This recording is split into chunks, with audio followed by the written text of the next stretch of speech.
घनानंद के, हाँ बताओ क्या है? काव्य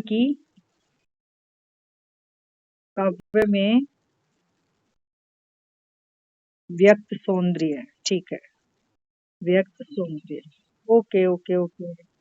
आपको कोई भी घनानंद से रिलेटेड क्वेश्चन आता है, मैं बता देती हूँ कैसे करना है। ठीक है, ये कब कब आया है? 2000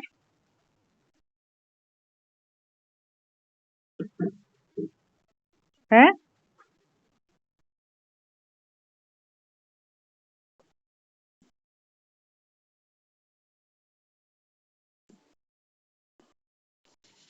हाँ बताओ बेटा, कितने कब कब आया है ये बताओ। हाँ अच्छा ठीक है। हाँ हाँ बेटा देख लो, अब जो भी इस क्लास में हो, घनानंद के ऊपर जो क्वेश्चन है वो 2020, 21 और 22। हाँ हाँ हाँ, स्वच्छंद स्वच्छंद प्रेम की धारा। ठीक, ठीक है। हाँ हाँ, वो भी एक ही बात है, स्वच्छंद प्रेम धारा है ना।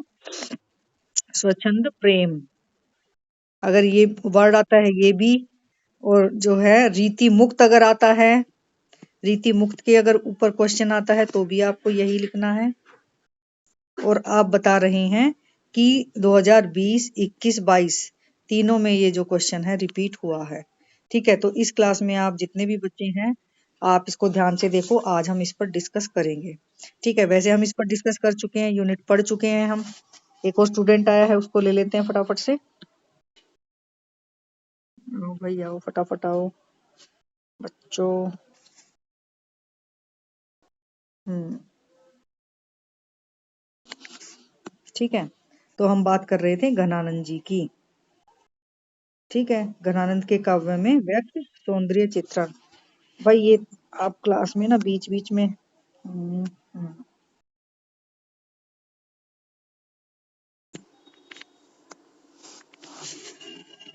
ठीक है, व्यक्त सौंदर्य की हम बात कर रहे थे इनके काव्य में। और मैं आपको साथ बताया मैंने साथ में ही कि स्वच्छंद अगर शब्द आप देखते हो, स्वच्छंद काव्य धारा, रीति मुक्त काव्य धारा, इन शब्दों को पहचानो। अगर इनसे रिलेटेड कोई भी क्वेश्चन आता है तो इट मीन्स आपको घनानंद के बारे में ही लिखना है। अब कोई भी क्वेश्चन जो है, देखिए, अब मैं आपको एक तरीका बता रही हूँ भूमिका में स्टार्टिंग कैसे करनी है। चाहे वो घनानंद से क्वेश्चन आए, बिहारी से आए, रीति काल के ऊपर कोई भी क्वेश्चन आए, तो आपको स्टार्टिंग यहीं से करनी है। कुछ 7 से 8 लाइनें मैं आपको बताऊंगी। आपको बिना सोचे समझे रीति काल से कोई भी क्वेश्चन है, किसी भी कवि का है या रीति काल के ऊपर है या उसकी विशेषताएं हैं, आपको वहीं से प्रारंभ कर देना है अपने आंसर को। ठीक है, चलते हैं आगे। ठीक है, देखो ये क्या था।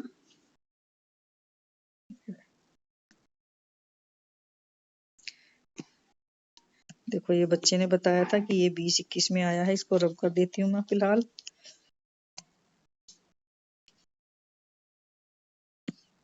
आते हैं हम अपने पॉइंट पे।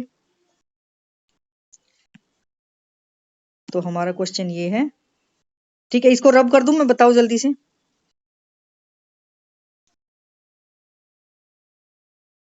ठीक है चलो देखते हैं। देखो सबसे पहले आप लिखोगे भूमिका। ये भूमिका जो है, अगर आपका भक्ति काल में से भी क्वेश्चन आता है तो वो भी बता दूंगी कि कहाँ तक लिखना है, सेम। देखो सबसे पहले आप लिखोगे लिखोगे कि हिंदी साहित्य के इतिहास को, देखो कीवर्ड लिखूंगी अब मैं आगे, इतिहास को 4 कालों में बांटा गया है। ठीक है, 4 कालों में बांटा गया है। कौन कौन से हैं वो, फिर आप ग्राफ भी बना सकते हो और लिख भी सकते हो। आदिकाल, भक्ति काल, रीति काल, आधुनिक काल। बोलो बेटा जल्दी बोलो। नहीं दिखाई दे रहा? किसी को भी नहीं दिखाई दे रहा?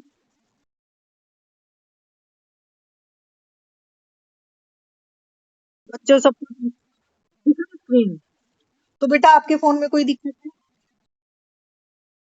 और सबको दिखाई दे रहा है स्क्रीन?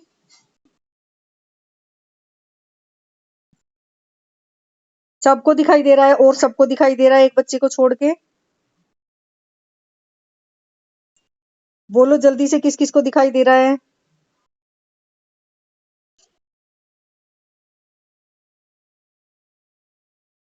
कोई बात नहीं बेटा, इसकी वीडियो भी मैं भेज दूंगी। ठीक है, अभी सुन लो बस। ठीक है, तो आप करोगे, देखो स्टार्ट। हिंदी साहित्य के इतिहास को 4 कालों में बांटा गया है: आदिकाल, भक्तिकाल, रीतिकाल, आधुनिक काल। मैं यहाँ पर रिपीटिशन नहीं करूंगी, कल की वीडियो में मैंने बताया था आपको कि आदिकाल का क्या समय माना जाता है, भक्तिकाल का क्या, रीति का क्या, और आधुनिक काल का क्या समय माना जाता है। ठीक है, तो आप आगे अगली लाइन वो लिखोगे कि इनका जो समय जो है वो ये माना जाता है। 3 लाइन हो गई हमारी। उसके बाद उसके बाद देखो बेटा, ये जो तीनों लाइनें मैंने बताई हैं आपको, ये किसी भी काल से कोई भी क्वेश्चन आता है तो ये तीनों लाइनें आपकी सेम रहेंगी।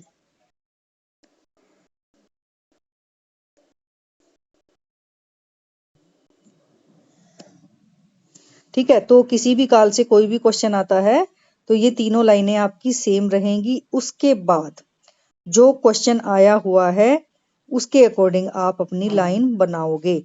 ये तीनों चीजें क्लियर हैं कि क्या लिखना है भूमिका में? ठीक है, हाँ बोलो। क्यों, अंजलि बोल रही है क्या? कौन बोल रहा है बेटा, बताओ। बेटा आपके फोन में और सबको दिखाई दे रहा है? तो बेटा अंजलि कोई बात नहीं, तुम बाद में देख लेना। ठीक है, तो अब आपकी ये 3 से 4 लाइनें हो गई सेम। उसके बाद देखो, हम बात कर रहे थे घनांक पर आए क्वेश्चन की, तो उसके बाद आप स्टार्ट करोगे चौथी या पांचवी लाइन से कि घनानंद जी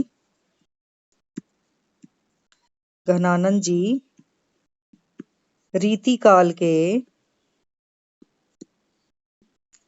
प्रसिद्ध कवि हैं। ठीक है, कवि हैं। रीति काल को बताओ कितने धाराओं में बांटा गया है? 3 भागों में या 3 धाराओं में बांटा गया है। ठीक है, कौन सी?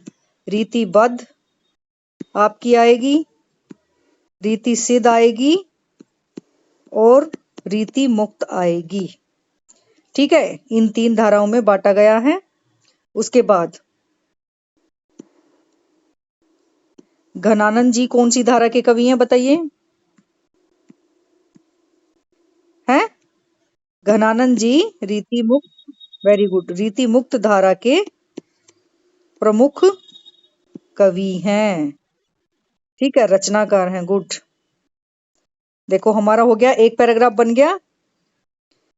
ठीक है, इन्होंने अब इनके बारे में बताओ कि ये मुख्य क्यों हैं, इनकी क्या विशेषता है। रीति काल में लक्षण ग्रंथों की परंपरा, लक्षण ग्रंथों के आधार पर रचना करने की पद्धति थी। मैंने पद्धति वर्ड बताया था ना कल आपको। ठीक है, रचना करने की पद्धति थी। घनानंद का महत्व ये है, घनानंद का क्या महत्व है कि इन्होंने पद्धति से हटकर मुक्त रूप से अपने भावों की अभिव्यक्ति की है। मुक्त रूप से, ठीक है, मुक्त रूप से अपने भावों की अभिव्यक्ति की है। ठीक है बेटा, हो गया, यहां तक क्लियर है? यहां तक क्लियर है आपका? उसके बाद देखो, बिल्कुल अब मेन मेन पॉइंट बताऊंगी मैं, ये इनके काव्य की क्यों क्यों जो है ये मुख्य हैं वो मैंने बताया है। अब हम जो है ये हमारी भर गई यहाँ तक, एक शीट भर गई है हमारी यहाँ तक। ठीक है, भर जाएगी ना एक सीट हमारी यहाँ तक? उसके बाद देखते हैं, उसके बाद आपको सेकंड शीट में क्या लिखना है।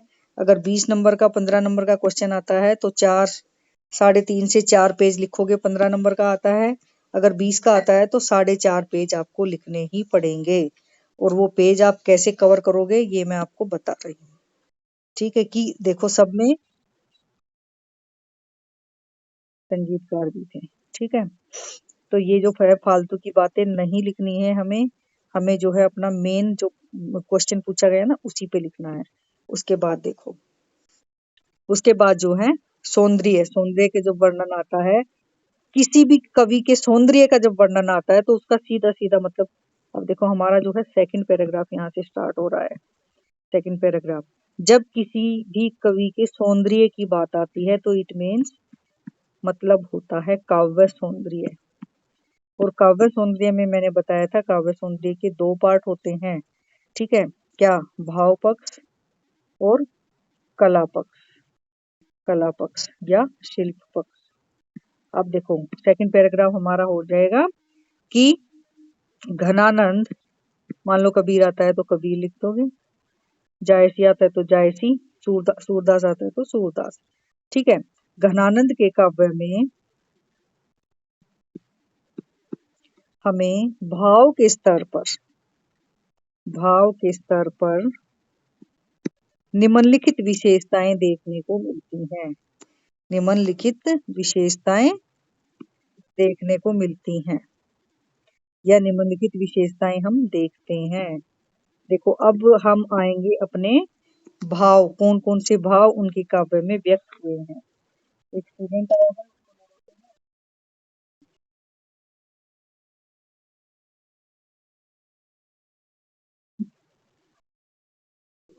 ठीक है, इनके काव्य में हम निम्नलिखित भाव देखते हैं।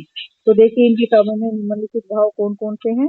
नंबर 1, प्रेम का वर्णन सबसे पहले आएगा, प्रेम का वर्णन। फिर इनके बारे में बताओगे कि घनानंद जी एक राजा थे जो जिनके दरबार में ये कवि थे।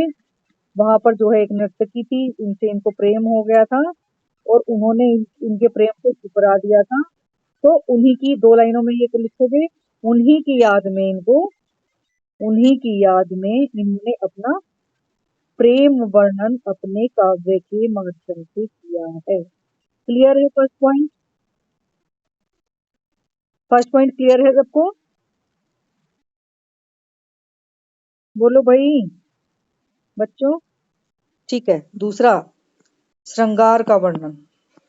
ठीक है, अब जब श्रृंगार की बात आती है तो इट मीन्स नारी के श्रृंगार का वर्णन, नारी का वर्णन किया है इन्होंने। अब जो इनकी जो प्रेमिका थी या ये कहें जिनसे ये प्रेम करते थे, उनके जो है अंगों का इन्होंने वर्णन किया है, रूप का वर्णन किया है। अब अंगों में या रूप में क्या आ जाएगा कि उनके जो है जो नयन है वो ऐसे हैं, कमल नयन है। ठीक है, उनका जो रंग है वो गौर वर्ण है।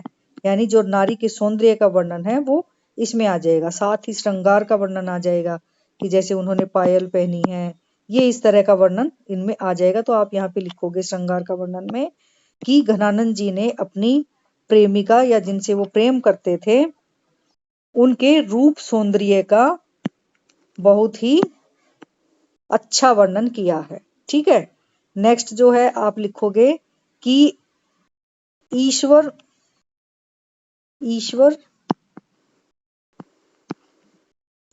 ईश्वर के रंग में रंग कर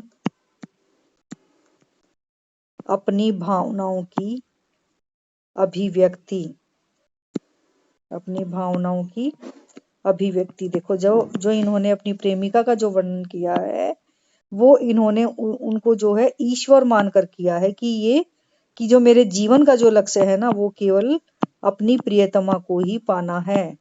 ठीक है, तो जिस तरह से अन्य कवियों ने भक्ति काल में जिस तरह से ईश्वर की भक्ति, ईश्वर को ईश्वर प्राप्ति के लिए भक्ति की है, यहाँ पर घनानंद जी ने मुक्त रूप से अपनी प्रियतमा को पाने के लिए अपनी प्रेम भावना व्यक्त की है। वे अपनी प्रियतमा को पाने के लिए इस तरह से आतुर हैं, इस तरह से प्रयासरत हैं जिस तरह से ईश्वर को प्राप्त करने के लिए हुआ जाता है। ठीक है, नेक्स्ट पॉइंट आएगा हमारा, नेक्स्ट पॉइंट है हमारा राधा कृष्ण के रूप में, राधा कृष्ण का रूप। तो इन्होंने अपने काव्य में अपनी प्रेमिका के वर्णन करने के लिए राधा कृष्ण का भी सहारा लिया है। यानी कौन? नायक नायिका। जब नायक नायिका की बात आती है तो रीतिकाल के समस्त साहित्य में राधा कृष्ण को एक नाम के रूप में लिया जाता है। ठीक है, नायिका के रूप में राधा जी को और नायक के रूप में श्री कृष्ण जी को। तो इन्होंने भी जब अपनी प्रेमिका के रूप सौंदर्य का वर्णन किया है तो बीच बीच में राधा और कृष्ण की भक्ति स्वतः ही इनके काव्य में आ गई है। तो एक तरह से हम कहें कि इनका जो काव्य है वो काव्य में हमें भक्ति के तत्व भी देखने को मिलते हैं। ठीक है, उसके बाद देखो वीर काव्यों की भी इन्होंने रचना की है। ऐसी बात नहीं है कि इन्होंने जो है प्रेम का ही वर्णन किया है, वीर काव्यों का भी इन्होंने वर्णन किया है। साथ में नीति काव्यों का भी इन्होंने वर्णन किया है। अच्छा, फिर जो है देखिए कि स्वच्छंद, अब देखो जो सॉरी स्वच्छंद प्रवृत्ति, स्वच्छंद प्रवृत्ति, प्रवृत्ति होता है विशेषता। देखो इनके काव्य में हमें स्वच्छंदता की प्रवृत्ति, ये देखो वर्ड लिख लो बेटा, ये स्वच्छंदता, स्वच्छंदता। ठीक है, स्वच्छंदता की प्रवृत्ति देखने को मिलती है। स्वच्छंदता का अर्थ है मुक्त रूप से, बिना किसी लाग लपेट के, बिना किसी डर के अपनी भावनाओं की अभिव्यक्ति। तो इनके काव्य में जो स्वच्छंद प्रवृत्ति है वही इनकी सबसे बड़ी विशेषता है। ठीक है, स्क्रीन अटक गई मतलब दिखाई नहीं? अच्छा, दिखाई दे रहा जो मैं लिख रही हूँ? हाँ हाँ, देखो स्वच्छंद काव्य लिखा मैंने अभी, ये हेडलाइन ये किया है मैंने। नहीं, स्क्रीन नहीं हिल रही, आपको रेड पेंसिल नहीं दिख रहा क्या?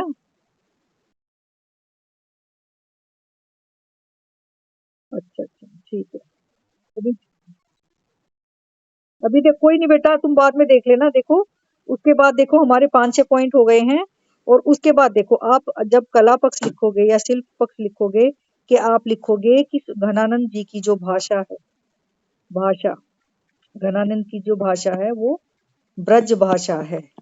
ठीक है, उसके बाद छंद लिखोगे कि घनानंद जी के काव्य में हमें छंदों की भी विशेषता देखने को मिलती है और ये छंद प्रयोग किए गए हैं।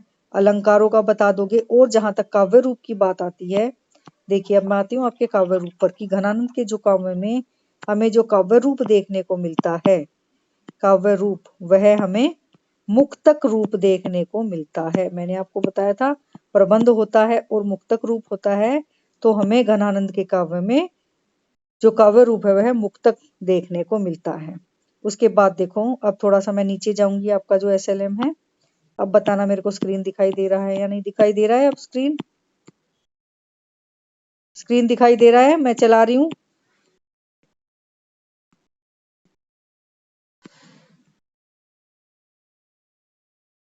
नहीं चल रही? चलो ठीक है, अभी भेजती हूँ मैं तुम्हें को भी। देखो उसके बाद जो है देखो बेटा, रीतिबद्ध, रीति सिद्ध और रीति मुक्त। इसमें रीति मुक्त बताओगे। फिर जैसे घनानंद के जो है भाव पक्ष की विशेषताएं हो गई 5-6, और फिर हो गई कला पक्ष की विशेषताएं।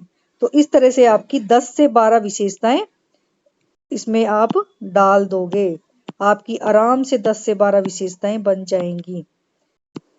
और देखो फिर एंड कैसे करना है आपको।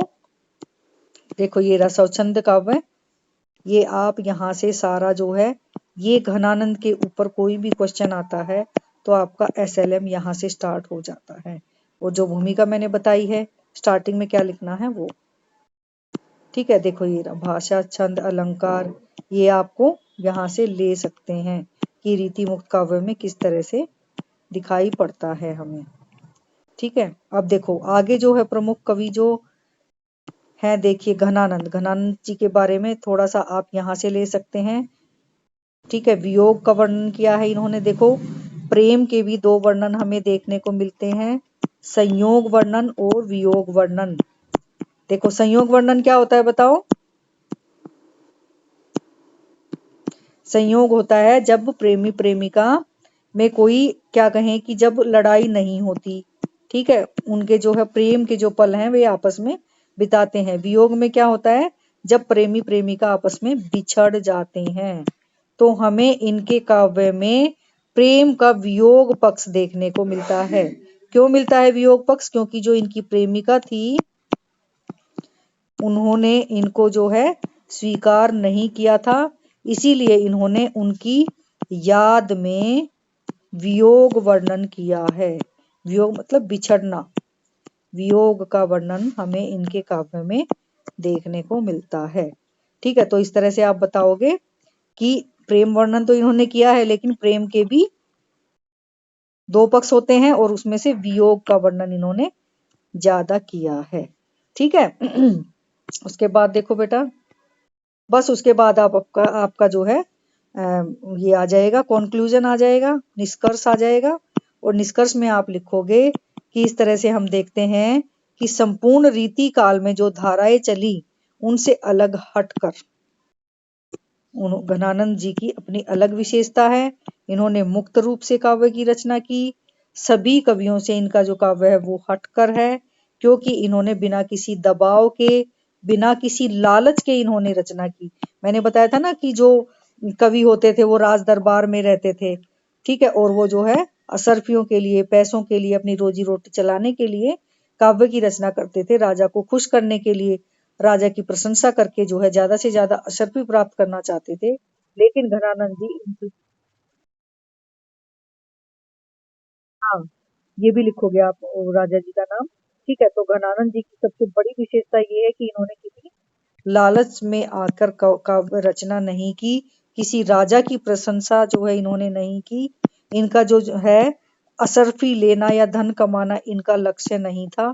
केवल काव्य रचना अपनी प्रेमिका की याद में, केवल काव्य की रचना इन्होंने मुक्त रूप से की है। ये देखो बेटा, मुक्त, स्वच्छंद, ये बार बार आपके इसमें वर्ड आने चाहिए इस वाले क्वेश्चन में। जहां भी रीति मुक्त का, स्वच्छंद का, आनंद का बात आती है तो आपके जो है कीवर्ड होने चाहिए स्वच्छंद, बिल्कुल स्टार्टिंग में भी, भूमिका में भी, और लास्ट में भी। स्वच्छंद, मुक्त, प्रेम, ठीक है, प्रेम में भी वियोग, ठीक है, बिना किसी दबाव के, ठीक है, ये सारे जो है कीवर्ड कुछ जरूर करोगे ही करोगे। तो आई थिंक ये आपका जो घनानंद का क्वेश्चन आपने पुटअप किया था किसी बच्चे ने, वो क्लियर हो गया है। तो देखो, ये इस तरह से बेटा क्वेश्चन लेके आओ। देखो सबके मन में क्या हो गया अब, कि हमने 4 क्वेश्चन कर लिए आज छोटी सी क्लास में। हो गया ना सबको कि 20, 21, 22 में आया है ना ये क्वेश्चन। कोई बात नहीं बेटा, कोई बात नहीं, ठीक है, कोई फर्क नहीं पड़ता। ठीक है, तो इस तरह से आप देखोगे कि आपके जो है इस क्लास में क्वेश्चन आपके, हाँ, ये क्वेश्चन आपका पूरा हो। भक्ति काल में, भक्ति काल में,